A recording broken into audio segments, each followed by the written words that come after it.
Hello students, a very good morning to all the students. So students, in our last class we have completed the topic like the food chain and the food web, and I hope it is clear to you completely, and if you have any kind of doubt you can ask me anytime.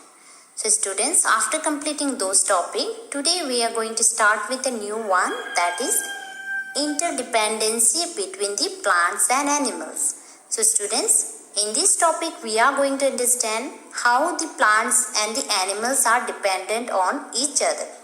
So students, plant and animal depend on each other for their survival. So students, both plant as well as the animals are dependent on each other for their survival.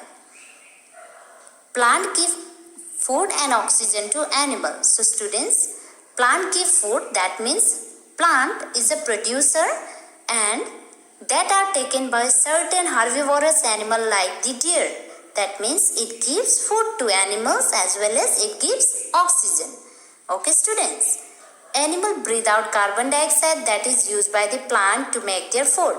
So students, I already told you that plant will give food as well as oxygen to the animal, and animal will give carbon dioxide to the plant, and the plant make their food with the help of that carbon dioxide.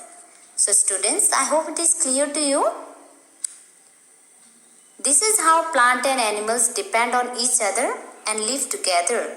So students, from this it is clear to us that both plant and animals are dependent on each other and they live together by satisfying each other. Okay students? So students, now moving on to the next topic, that is balance in nature.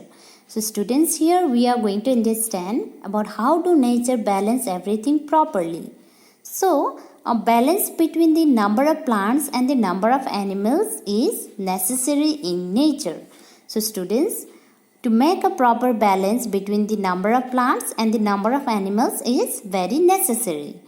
What would happen if there is an increase in the number of animals? So students, here it is asked that what would happen if there is an increase in the number of animals? So, it would become very difficult for the plant to supply food and oxygen to all the animals. So, students, we all know that food and oxygen are supplied to animals by the plant.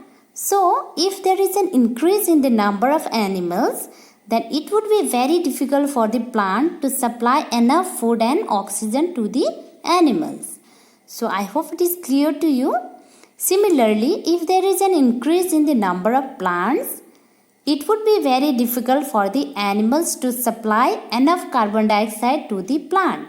So students, we all know that the plant take carbon dioxide from the animals in order to prepare their food. That means for the process of photosynthesis. So if there is increase in number of plants, then it would be very difficult for the animals to give carbon dioxide to the plant. So similarly, what happened? In both the cases, there should be a proper balance. So for that case, we have to properly maintain the balance, and we should also protect the plants as well as the animals. So students, to maintain this balance in nature, both plant and animals need to be protected. Yeah, here it is already said that in order to maintain the proper balance between both the plants and animals, we should protect them. Okay students? So I hope it is clear to you till here. With this we complete today's topic.